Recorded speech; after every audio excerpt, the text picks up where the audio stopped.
Fellow conspiracy realists, we're returning to you with a classic episode that some people will argue is surprisingly relevant even 5 years after we recorded it. That's right. The course of democracy did not always run straight nor smooth. Yeah. I mean, one thing is for sure. Since democracy became a thing, no matter who wins an election, any party, any country, any time in history, some part of the population will say, hold on, hang on a tick, this game is rigged, in different accents. Absolutely, in different languages. Yep. In this case, we're going to Mexico. We're going to 1988, to a time when all of those rumors were swirling around, intensely so. And then a little weird thing happened. Well, and if I'm not mistaken, guys, we were talking off mic. We released this at the time as sort of a teachable moment, analogous to what was going on with a lot of accusations here in the States of rigged elections and election tampering and interference. And to your point, Matt, we're in the thick of that, if not worse than it was back then. And so shall we always be from this point forward. Would seem so.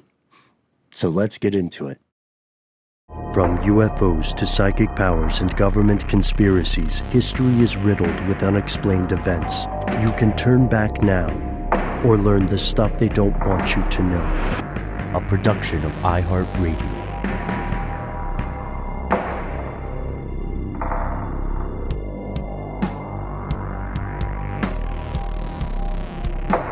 Hello, welcome back to the show. My name is Matt. My name is Noel. They call me Ben. We are joined as always with our super producer, Paul Mission Control Decant. Most importantly, you are here, and that makes this stuff they don't want you to know. We live in interesting times, gentlemen, and it's time that we talk about elections. Seems basic stuff, right? But they're a big deal, even when they are not perfect. Every year, billions upon billions of dollars go into securing votes, spreading one message, attacking another, ultimately with the aim of getting, quote unquote, your candidate in office. In some countries, like in the Democratic People's Republic of Korea, elections are more or less rubber stamp. They're a formality. In other countries, like the US, they are hotly contested. They are an industry as much as a political process. And here in the States, it is virtually a guarantee that no matter who wins the presidential election, some part of the population is going to say that it was rigged. I mean, it's crazy. If you look back over the decades, for a long time, for many years, voters seem to kind of trust the official results, the political system. But over the recent decades, more and more people are more and more concerned about the legitimacy of this process. And part of that is due to the increased availability of information. Part of it is due to the spread of new technologies. The best way to look at it or describe it is this, and it's something I think we had explored in a past episode. It is not that there are more skeletons in democracy's closet. It's just now we're able to turn on more lights to search for them. So as we and all of us listening here in the U.S. approach the presidential elections in November, we were inspired by this anonymous voicemail to dig into the story of elections gone wrong. Perhaps it will be a cautionary tale. Through the TV show Narcos, Mexico, and through my own research, I found out that the 1988 Mexican elections were rigged by both parties. And according to what I saw, it was for the good of the nation. That's what they said. And I was wondering if that's something that could set a precedent in this next election here in the U.S. If you're not just to look into that. Thanks. Oh, yes. The concept that someone, somewhere, specifically in Mexico in 1988, rigged a democratic presidential election. For the good of the nation. Well, you were talking about democracy here, right? The concept that each of us, you, me, everybody we know, that we, living as citizens of a country, can make or could make the best decision for that country about who should lead it, right? That's the painted lines on the road faith thing that we're kind of going into with this one, right, Ben? Yep. So why should you care about something that happened decades ago in Mexico. Here are the facts. Presidential elections in Mexico bear a lot of similarities to elections in the U.S., but there are several noticeable differences. Maybe we can start with the similarities. I'll throw one out there. Mexico has a president. Yeah, no, that definitely is the first one. Both countries have huge public campaigns, media blitzes, personal appearances, debates, opinion polls, and talking heads all over the news covering the election. It's a very, very similar experience to what we see here during an election cycle. Not a great show, but it was the first time I really saw what this looks like. The show Weeds, there's a character that becomes that is the president of Mexico, and you kind of see a lot of the pomp and circumstances surrounding that political process in one of the later seasons of that show. That was pretty maligned, but it was, one of the first times I was aware, okay, this is how it works there. It's very similar to how it is here. And as the caller mentioned, that's also something that you see a bit of in Narcos, which is a superior show. Yes, and when you're thinking about casting your vote, if you are 18 years or older, you have likely done this before. You go to your designated polling place, you cast your ballot either on paper or electronically, and it is, in all likelihood, we know that in 1988 in Mexico, the ballots were done by hand. It was a paper ballot. That there's something to that, having a physical paper thing that then gets counted, and then wherever you live, your local area, all those votes get counted up, and then all of those votes from all the different local areas get counted up, and that's how you win an election or lose one. Yeah. So if you were voting in Mexico on election day, and you were voting in the U.S. on election day, odds are you would have kind of a similar experience, right? Especially in, as you said, Matt, the days of paper voting. Back when hanging chads meant something other than, people at Abercrombie and Fitch. But there are significant differences, and they make a big difference here. In some ways, you could argue these are changes that the U.S. should consider. First, Mexico's system is younger. The president's powers of office come from the revolutionary constitution of 1917. So the first quote unquote modern Mexican president comes to us in 1917. And there's a very, very big difference. Unlike a president in the United States, a president in Mexico cannot be re-elected. They cannot be elected twice. You get the one shot. Yeah, I mean, it's a longer term. We have a 4-year term for a U.S. president, but then, of course, there's so much that goes into the idea of being reelected. And I think, many folks who criticize the system would argue that reelection bid largely shapes the policies and the optics of that term and what was accomplished or not accomplished or goals, et cetera. So I don't know. I like this idea of a single 6-year term, and then you're done. And that's called, I believe it's pronounced sexenio, Ben, or a 6-year term? Yeah, that's correct. Sexenio, 6-year term. The main thing is full stop. Once you were president, even for an abbreviated term as like a caretaker of some sort, you can never run again. That is seen as too much power. There are other differences as well. One of the big ones is the day of the week. Here in the U.S., you vote for people on, for some reason, Tuesdays. And in Mexico, elections always occur on Sundays. I kind of like the ring of Super Sundays over Super Tuesdays, personally. The alliteration's got that going for it. Yeah, another major difference here is that in 1988 in Mexico, there was not a pandemic going on.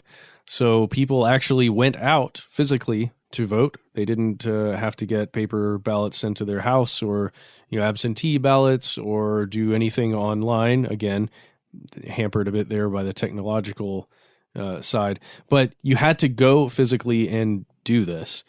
Oh, and here's the other big thing that we've talked about on this show many a time. In the United States, there are how many presidential parties that can vie for election? Oh yeah, just two. Just two. In Mexico, on the other hand, there are 3 principal political parties. But the really good thing here, and this is maybe similar to the U.S., there are a bunch of, smaller parties in Mexico where if you think about things like the Green Party or the Libertarian Party, there are multiple parties here in the U.S. as well. They just don't have much power when it comes to being able to secure enough votes to win an election. By design, yeah. And I believe we've talked about that before. The way the funding works is as a party in the U.S., if you get a certain portion of the vote, then you get federally matched funding of a certain type. It's tremendously, unreasonably, cartoonishly difficult for a third party to break through in the U.S. And again, that's not a bug, that's a feature. It's very much by design. But Matt, as you said, there's this plurality of parties in Mexico, and this also goes into how the winner of the election is decided, right? Yes, it gets a little complicated when you're thinking about elections in the United States because we have this thing called the Electoral College system. Again, we have spoken about this before, and it's a bit weird because throughout the Electoral College or within this system, each state has a certain number of these votes. And then when the voting, the popular vote comes in from all of the citizens within, let's say, Georgia, depending on the proportion of, popular voting for candidate A versus candidate B is going to depend how many Electoral College votes actually get cast for the presidential election. And now here's where it gets really weird. It changes depending on the state you're in, because some states give all the Electoral College votes to the winner. Others give a proportional amount of votes to the winner.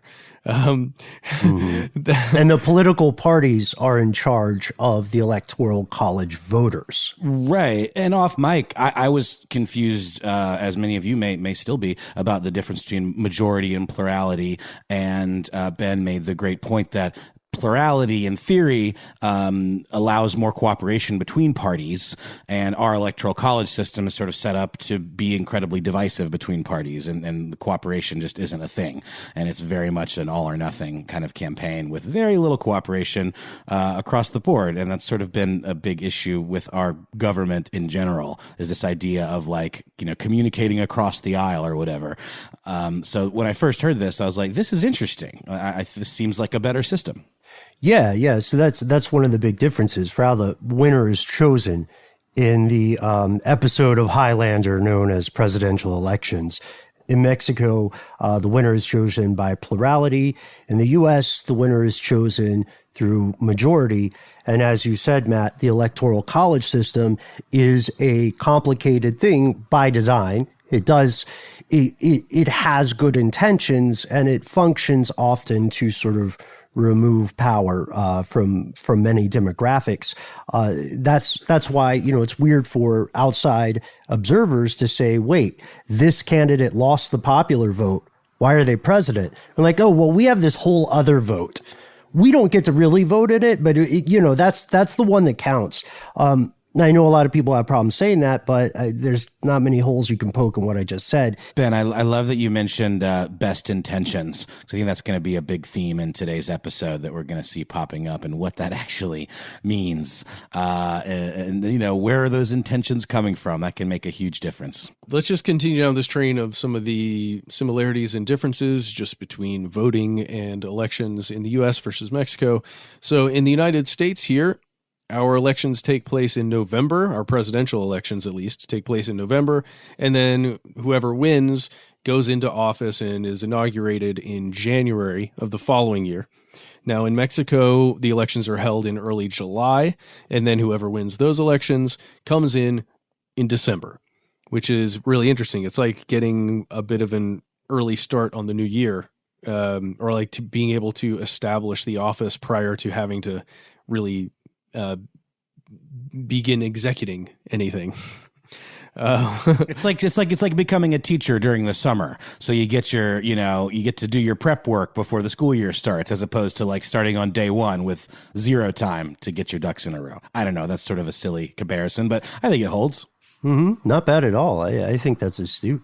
And the interesting thing here is, remember we said that presidents only get to serve one term, so they're already kind of on the way out, which by year 5, year 6, which makes the parties in Mexico, the ones who got the president elected, even more influential. And in this country, in Mexico, the sitting president, whomever they are, whatever their party is, they are banned from endorsing any candidate, and they are banned from campaigning with them, at least officially. But think about that. Imagine if you live within the U.S. or you just watch the news around the time of a U.S. presidential election. Imagine how often you see a sitting president speaking highly of the next person within their party that's in line to take over. It's just such a ubiquitous image that goes out there, and a way to use existing power to promote the next person. Well, and it carries so much weight, and it's just part of the system. The idea of an endorsement is as part of the system as, casting your vote. I mean, it's completely intertwined with the idea of democracy. No one thinks anything negative about the idea of an endorsement, right? I guess what I mean is it's a lever to pull in an attempt to maintain the power structures for that party. Yeah, and it's one of the biggest. It's one of the biggest switches you can pull. In fact, here in the U.S., it would be extraordinary. It would be unprecedented. It would be unprecedented for a sitting president not to endorse, especially, at the end of their 2 terms, or they're not running for re-election. It would be bizarre. It would be like we're in the upside down for a sitting president to not endorse the candidate from their party. There are many other differences, especially when you get to the congressional voting levels and nuts and bolts of that, as well as the physical way voting is carried out. But for what we're exploring today, that's what you need to know about the presidency in Mexico. And multiple observers will probably assure you that the aspects of the voting system in Mexico are superior to parts of the U.S. voting system. But let's explore a specific example and why it matters today. We'll do this after a word from our sponsor.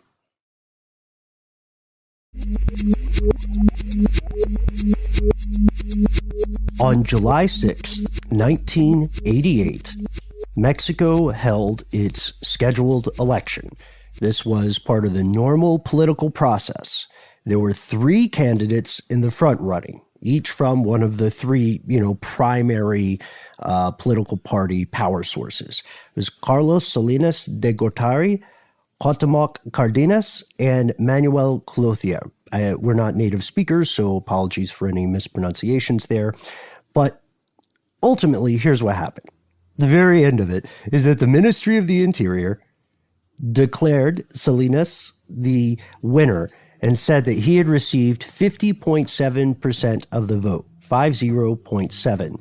This was the lowest winning number for a candidate in the entire history of Mexico's election system since it started in 1917. It was just eking past the post, It's like a nose-to-nose finish there. Yeah, that 0.7 made all the difference. And that was since the institution of the system in 1917.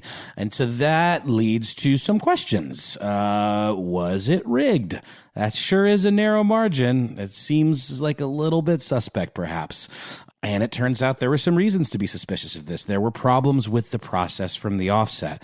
Initial results from around the capital showed that Mr. Salinas was losing quite badly to the opposition leader, Mr. Cárdenas. And people started to claim from those early days that the election was rigged and that Salinas was not the true president. And, it's something that is pretty common. We hear it in this country as well. The idea that when things are close, that something is afoot, that there is some sort of foul plays involved. And as I said, plenty of examples in the history of the United States to compare this to. So what's different about this case? Well, the thing that's different is that in this case, we're not just seeing claims that this election was rigged, on internet forums after the fact. We're not looking at claims from the opposition saying that something was wrong, or pundits who are going on television, just to speak poorly about the person that won. No, we actually have somebody that came forward in 2004, a man named Miguel de la Madrid, and he confirmed everything. So the big question is, can we trust him, first of all? Who is he? Why does he matter? And there's an answer to that because, see, Mr. Madrid, this was the president of Mexico at the time of the election in 1988. So he was the guy sitting on the throne when all of this went down, and he is the guy who has come forward to confirm it. Here's where it gets crazy.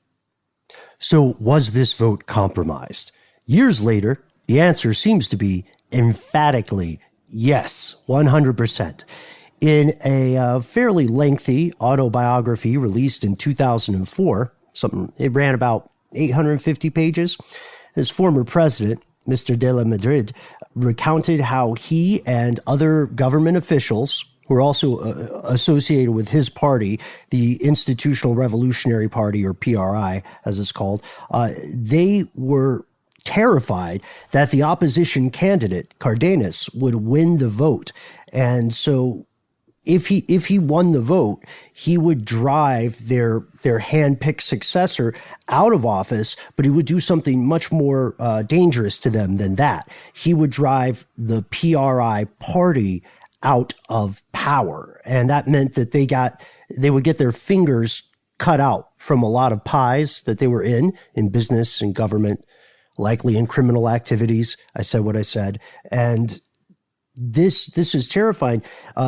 He is so candid about it now. Mr. de la Madrid said when he heard the news about how bad things were going, when the people were actually allowed to vote the way they wanted to, he said, "I felt like a bucket of ice water had fallen on me. I became afraid that the results were similar across the country and that the PRI would lose the presidency." Notice he doesn't say the presidential candidate would lose the presidency. He says the party would lose the presidency. So we would lose control.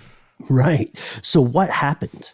Yeah, I mean, as poll results started coming in, the Secretary of the Interior told him that the initial results were not looking good for the PRI, and the public demanded these returns, according to Madrid himself. And rather than giving those results, the government lied and said the computer system had crashed or there was some kind of fatal error, failure. And the president of the PRI told Madrid, quote, "You have to proclaim the triumph of the PRI. It is a tradition that we cannot break without causing great alarm among the citizens." Yeah. Yeah. It got really weird because I don't know if anyone listening can remember back to the 2000 elections when the candidates were George W. Bush and Al Gore here in the United States. And there was great confusion in this country when the media, various media organizations began coming forward and declaring that one of the two men had won with, only a fairly small or moderate proportion of the votes coming in. But all of these media companies were using different models to figure out if we have this proportion of votes at this time, then we can declare this. It just became very strange, and lots of people got it wrong and quickly, but they made those mistakes early, so it felt like that was the reality. But that's the thing. That we have to remember. There's the fog of war, right? And there's the incompetence that can always occur. But then also these are commercial media outlets reporting this. They depend on advertiser dollars. And it is fundamentally true that they are getting pushed behind closed doors. I think of it as like, we were thinking of the right word to like describe shenanigans. Maybe we call it shenaniganosity, right? Both the type of the shenanigan and the direction and speed at which it travels. You can trace this stuff. There's a reason that in 2000, Fox News was telling you something very different from what CNN or MSNBC or so on were saying. And the same kind of thing, not exactly the same, but a very similar thing was occurring in 1988 there in Mexico in July during this election, where the opposition parties, as they're, they've got their own teams that are looking at results as any and all communications are happening. And these candidates, so we've got the three candidates, right? One of them is in the PRI party, and then the other two are not. The opposition candidates to the PRI are coming forward and saying, hey, we are the winner. Look, it's clear from the voting that's come in thus far. We won. Thank you very much.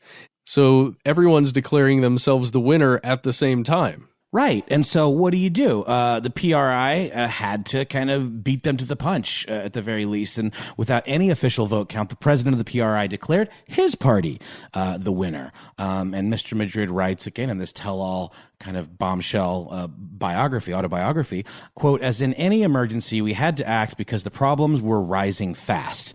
There was not a moment for great meditation. We needed agility in our response to consolidate. There's this word again that gives me chills, kind of the triumph of the PRI. Oh, and blaming it on computer malfunction wasn't like some kind of, reach. I mean, the infrastructure responsible for accounting these votes had broken down at least 2 times. Yeah, under mysterious circumstances, aka cough, cough, it was shut down, cough, cough, at least twice. But technical difficulties are a good thing to rely on. It's the old dog ate my homework of voting sometimes. And it's fascinating because this is the point where every minute counts. And, when we talk about the greater good here, just to plant a seed for some of our later conversation, it's important to note that these guys are practicing a psychological problem or a fallacy that's common with every human being, every person, which is this idea that what I think is good and is best for me, since I'm the main character of my story, is therefore good for everyone. Like, guys, I'm the protagonist. So what I want is you should automatically want it. You should care more about me than you care about yourself or other people. Nobody ever ultimately forgives other people for the great sin of not also being them. And in politics, we see this writ large. Like, I think it's a really interesting question. That line about like, we need to have the triumph of the PRI because the implication there is that we are then guaranteeing stability for the country. That's something good for things to remain the way they are. It's just interesting. It's not like they're, Monty Burns-esque wheedling their fingers around, or what is it? What's it called? Steepling their fingers and going, yes, let's let it burn and then kick puppies down the street. They think they're doing good. That's right. And that's something we were talking about before we started rolling today, this idea of the greater good, this idea of for the good of the nation. Like, if you truly believe your ideological stance, then why wouldn't you think, keeping your party in power is for the greater good?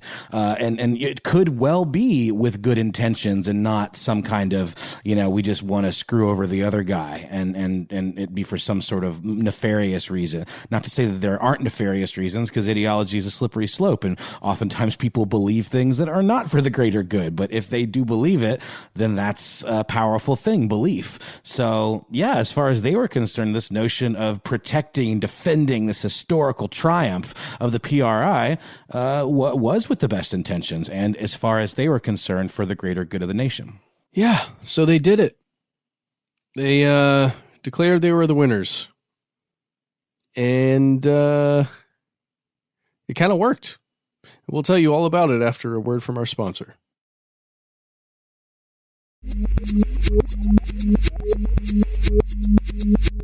And we returned. So it's not a conspiracy theory. the acting government of Mexico, despite all the laws against endorsing or, tipping the scales, he conspired with his entire crew, his entire cohort, and his colleagues to rig the election. The world's media was aware of the controversy at the time. The immediate aftermath of this was not some kind of arcane secret to international observers. There's a journalist, Storer H. Rowley, who was writing for the Chicago Tribune at the time, who the article's really interesting to read because Rowley spends the first few paragraphs basically saying, Mexico is so crooked. Like, it's not a spoiler. The elections have always, like, it's like part of the culture of Mexico to rig elections, which is, not the most helpful way to lead into this story. Yeah, the quote that he pulls right in that first paragraph, Ben, about how the stuff that was happening in this presidential election would, quote, make even an old-time Chicago machine politician proud. That's just like, whoa, exactly. Yeah, and then Rowley writes, vote rigging is a, quote, time-honored tradition, but these 1988 elections go a step further. And then we have the quote about the kind of vocabulary and jargon that sprang up just about this election and what people were doing. Kind of the way that you heard here and gone terms during U.S. elections, like the hanging chads. It's all about the hanging chads. There were versions of this in 1988 in Mexico. Oh man, yeah, this one really got me. The idea of something called vote tacos, which would be a single ballot folded over itself and then stuffed with 20 other ballots that are pre-marked, pre-filled out for the ruling party candidate. And then something called turtleism, which is the deliberate delaying of the opening of the polls in order to discourage folks from the opposite voting party to vote because of long lines, hoping to just kind of have them kind of throw their hands up and go home. And then back to what you mentioned, Ben, about, whether or not they purposefully shut down some of these digital systems, electronic systems, this notion of cybernetic fraud, the government's use of computers to mold election data at will, whether that's just poll data or actually manipulating the voting record. What do you think, Ben? Combination of the two? I mean, I'm the worst person to ask, but I think we're all kind of on the same page here that these tactics they really happened, right? And we have to remember, 1988, cybernetic fraud was a very forward-facing term. You know what I mean? Like that's cyber. That's crazy. That's before. Remember in the 90s when everything was touted as being digital. This was like very almost space age, bleeding edge technology. And at the time, the other political candidates had their, each of whom declared themselves the winners. They had their own statements as widespread voter manipulation was coming out. Cardenas, who was a National Democratic Front candidate, said that if any of this stuff was true, and if it was all true, it would technically be the equivalent of a coup d'etat. And he's not wrong. He's technically correct. And there were all kinds of allegations coming forward from varying segments of the population in Mexico who had very specific allegations. And, if you look at that Chicago Tribune article that we mentioned above, you can see this stuff actually written out. They would come forward with things like what was known as carouseling, or what was known as a carousel, where groups of PRI officials, government employees, would go together in a group. It would be prearranged with the people running the polling place, and they would vote once at that polling place. Let's call it A.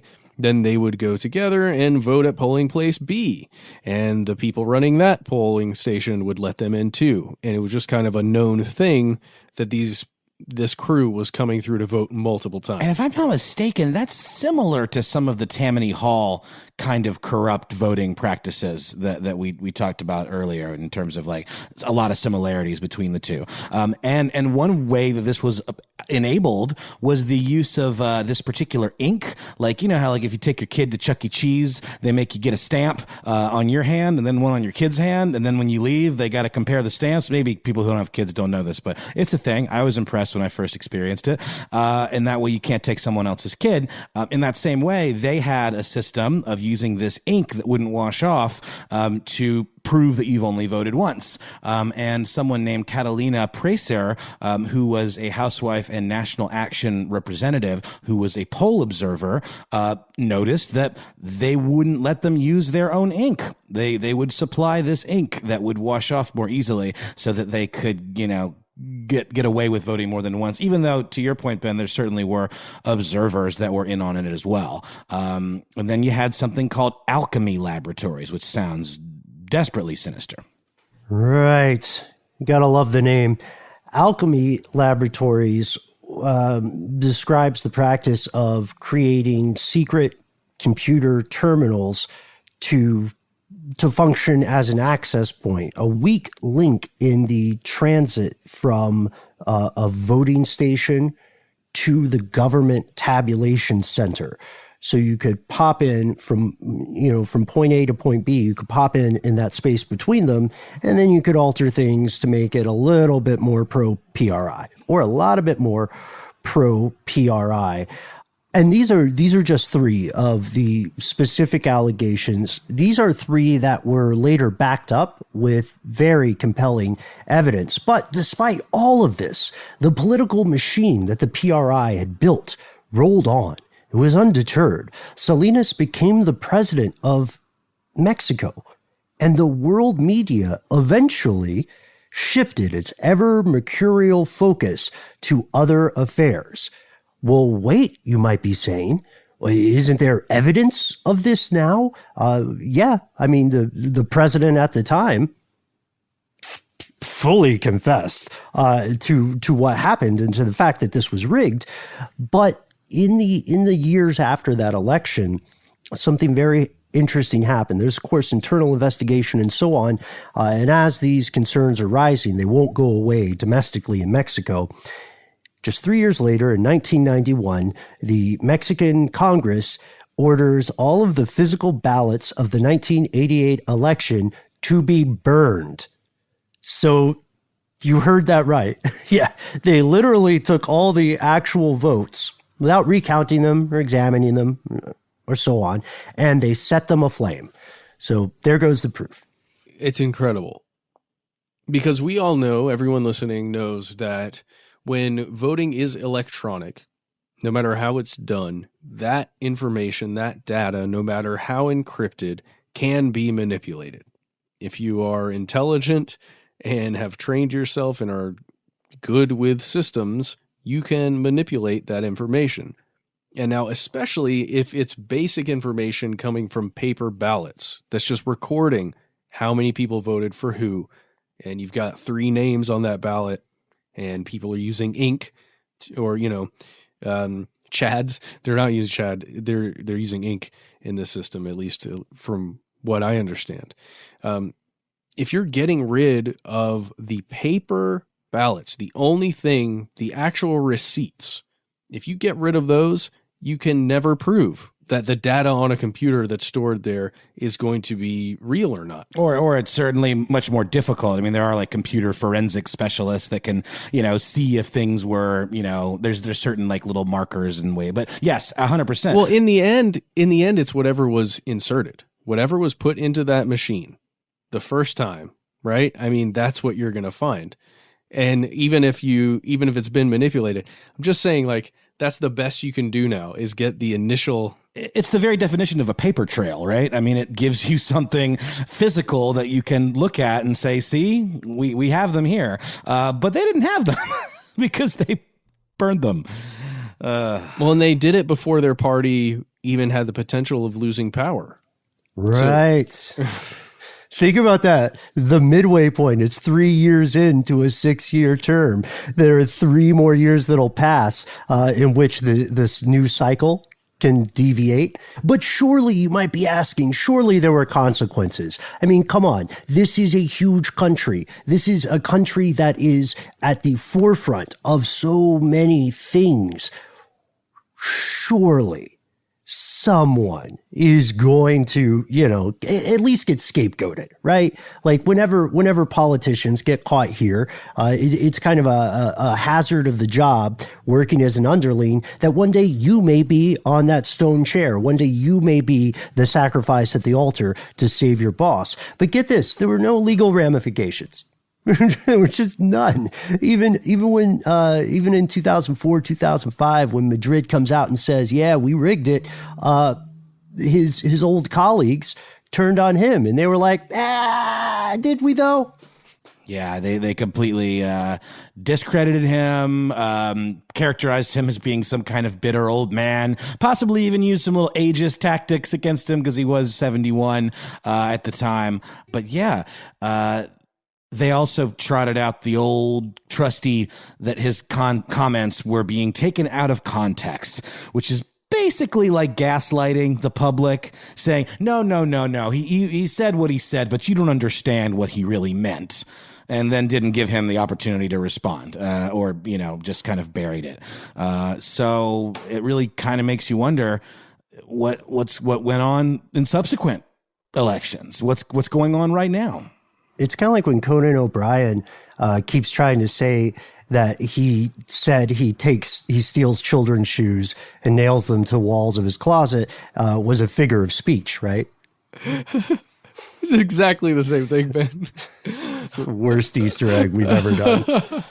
I love that you put that in, though, because I just heard him talk about that. Well, it can be used in a different way, too. Like, with our current president, he'll make comments. They'll be taken a certain way. And then he'll come back and try to pick up the pieces by saying, "Oh, no, you took what I said out of context." But ultimately, it's a form of spin that he's doing himself with this megaphone that he has in the form of Twitter and this direct line to the public. So he's not even filtering it through PR. He himself is saying, no, you don't understand what I meant.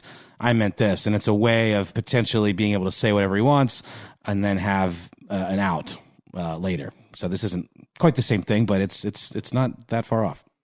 I would just say it's astonishing to me, not to make it personal, but it is astonishing that this is the first I'm hearing about this. When our friend left that voicemail, it was the first time I had learned about the 1988 presidential election. Perhaps because I didn't take enough government classes or something in my educational pursuits, but maybe I would have heard about it. But dang, I wonder how many people out there listening right now knew about this, because it feels surreal that this could happen. It's massively disquieting to see how many contemporaneous quotations exist from voters in Mexico at the time who are saying, look, the PRI is going to do something. They're going to win. I'm going to vote against them, but they're going to win. And it turned out that they were right. And I think you guys are making fantastic points. It makes you wonder about other elections. We don't talk about it in this country as often as we should. We're very fortunate. I think we talked about it a little bit when I was monologuing on a previous episode about North Korea, but the peaceful passage of power, the peaceful transfer is an enormously vulnerable time for any country. And we have, as a country in the U.S., been very, very fortunate. These things, these things end in war.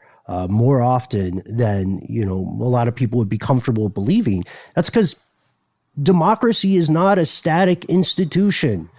The house is haunted, and it always has been. It's never been a safe institution either. As a resident of any country that allows voting, you're probably often told it's your right to do so, right? But it's not quite your right. It's your responsibility. And there are a lot of people who say, well, I don't vote because it doesn't matter. Because, whomever I vote for, there's always going to be something like the PRI, and they're always going to come in, and they're always going to win, right? But that does not absolve you of that responsibility. That's like saying, you know what? I got up this morning. I'm not going to make my bed because at some point in the future, I'll just have to make it again. That's not the point. The point of this, the difference between making your bed and voting, I guess, I'm going to ride this horrible analogy into the sunset, is voting is a responsibility that numerous powers, wherever you live, numerous powers do not want to see you exercise this thing. Why ask yourself, like, why does the Mexican election of 1988, more than 3 decades from now, why does it seem like a parable? Why does it seem like a cautionary tale? Why is Election Day not a holiday in the United States? Why does voting seem, I don't know about you guys. I think we're not the dullest crayons in the box, right? We can figure stuff out, but the rules for voting are so Byzantine.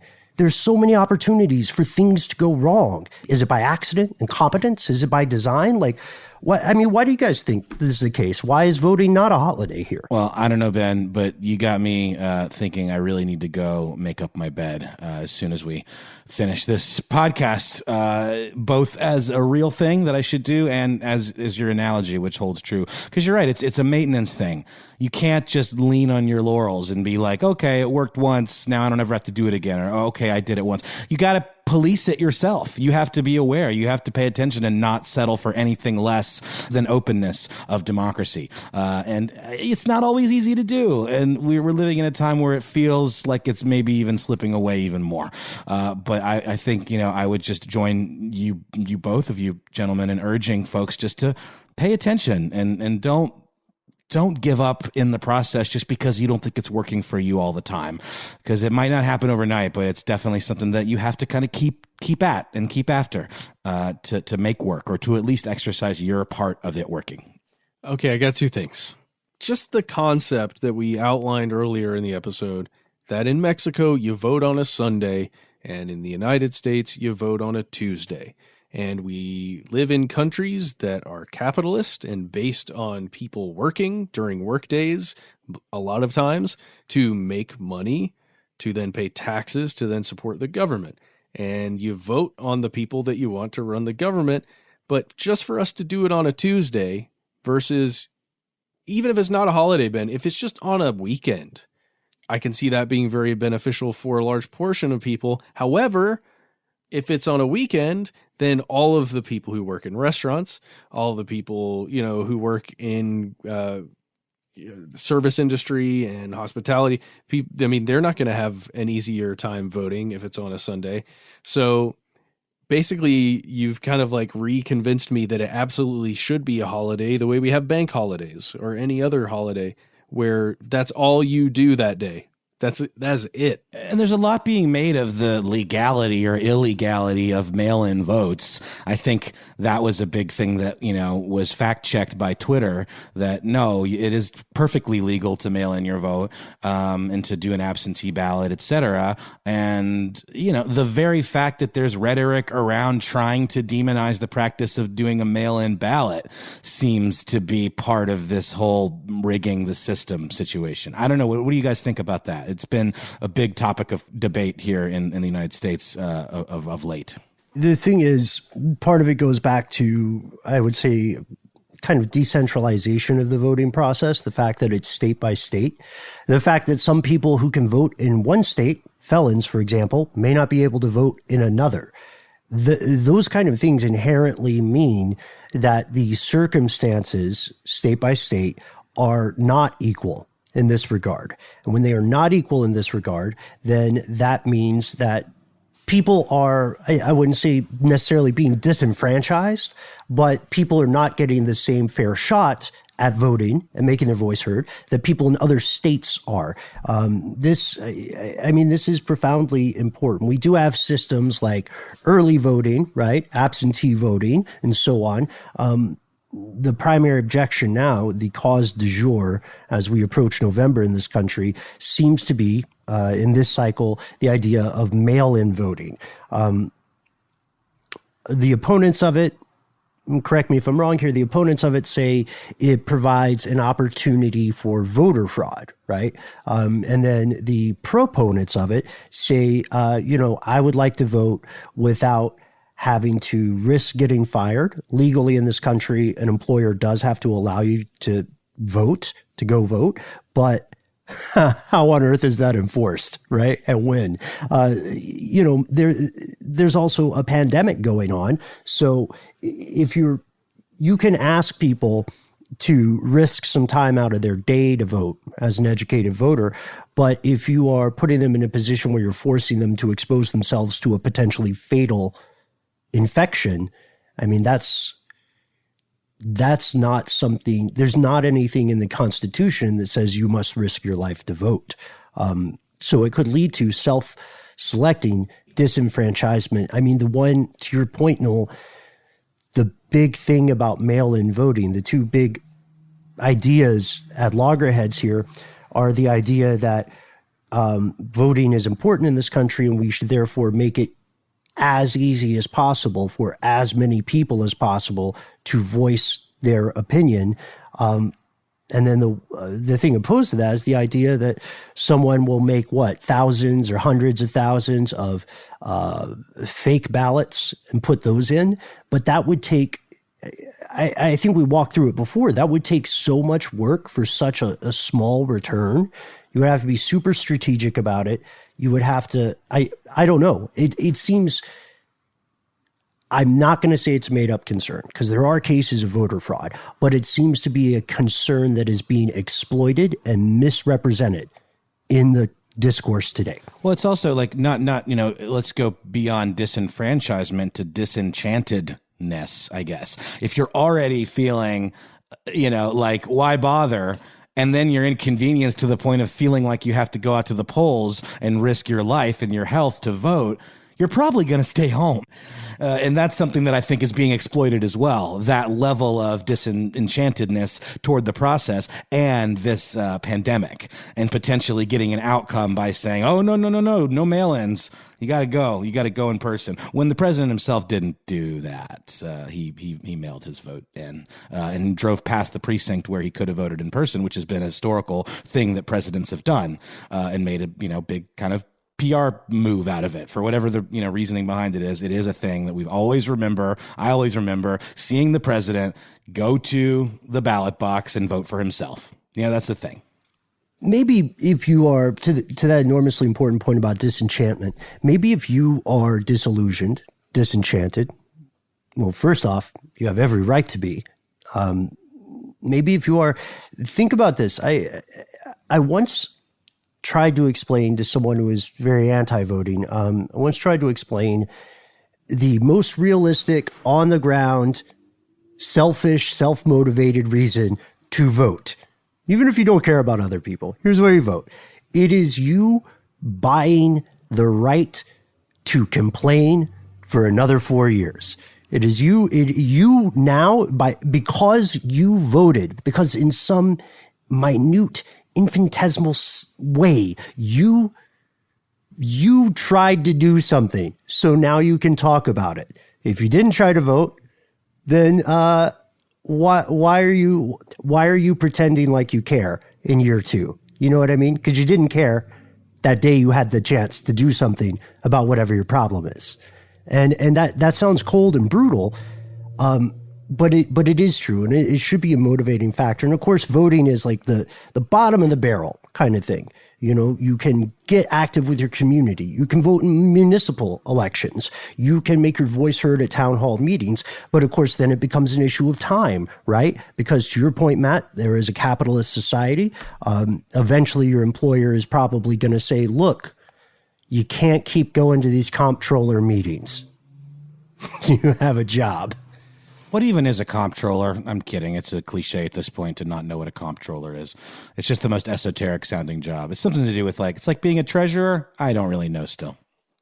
Oh, Matt and I figured this out.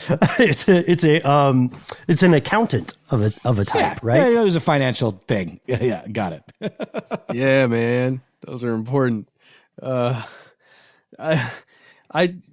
Gosh, okay, we're talking about all this stuff. I would say go find the old clip of George Carlin talking about choosing whether or not to stay at home and family-friendly show, pleasure oneself versus going in and voting. Just choosing between those two things. I would listen to that clip from George Carlin. It's kind of what Ben was saying, basically. So what I would just note here is that this thing that occurred in 1988 in Mexico, where an election was just kind of stolen, it just kind of happened through official terms by people in power. You know, the question for me then is, well, what happens to those people who were in power when this is just kind of an open thing now? You can look at articles on univision.com and you can see this election being talked about.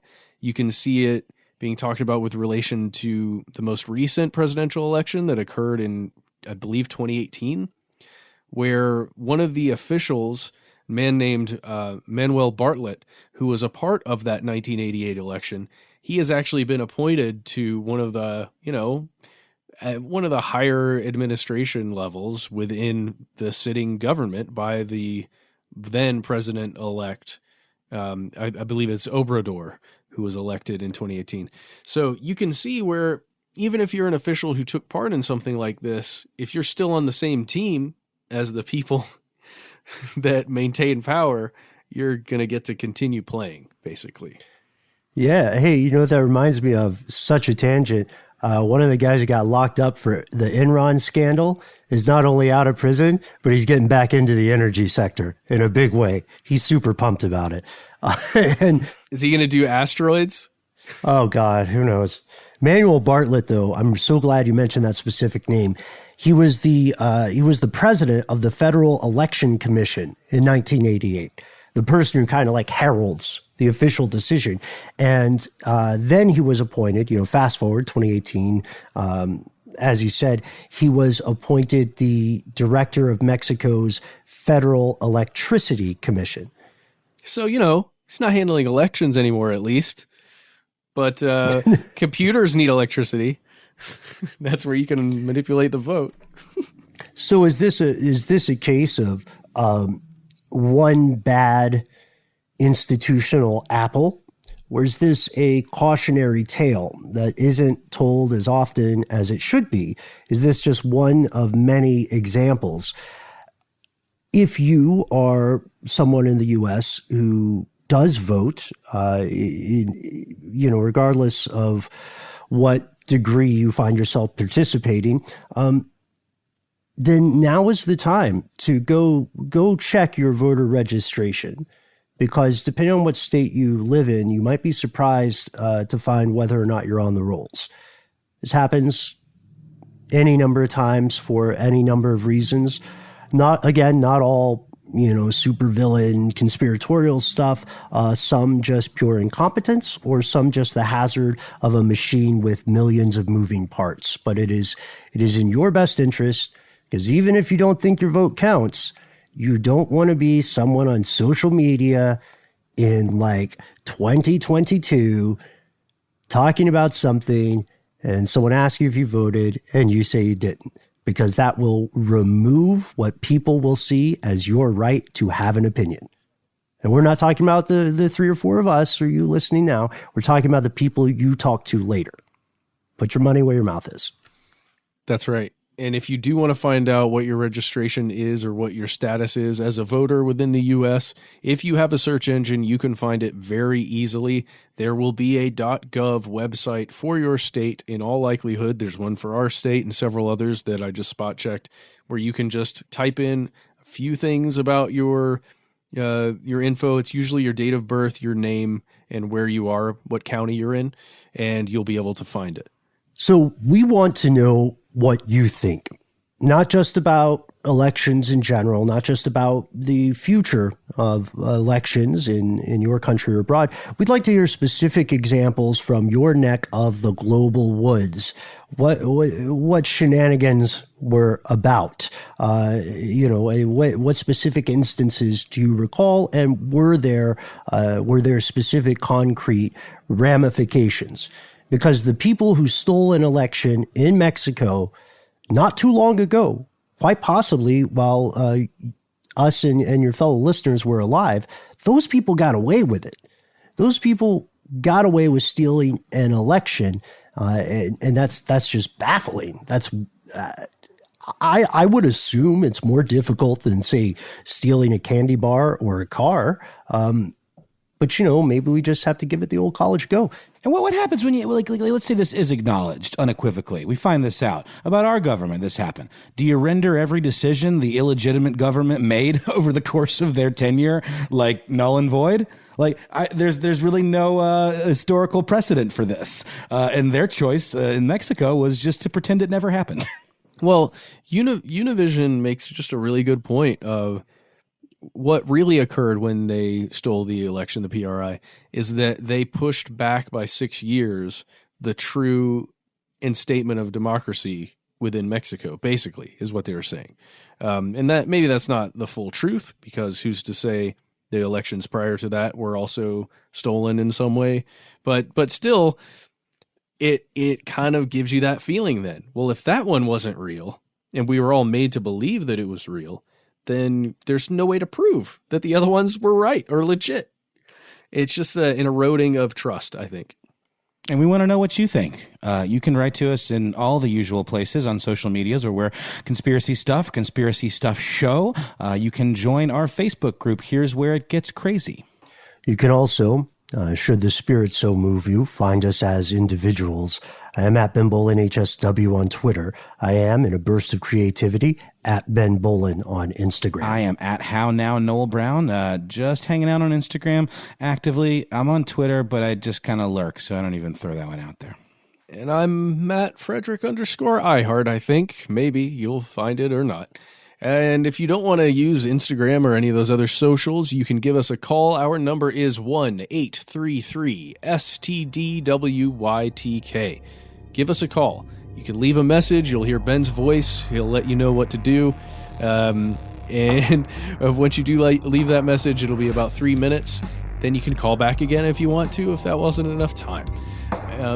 Feel free to give us a call anytime. It just goes straight to voicemail, and all three of us have access to it, so we will be listening. And if you don't want to do any of that stuff, why not just send us a good old-fashioned email? We are conspiracy@iheartradio.com.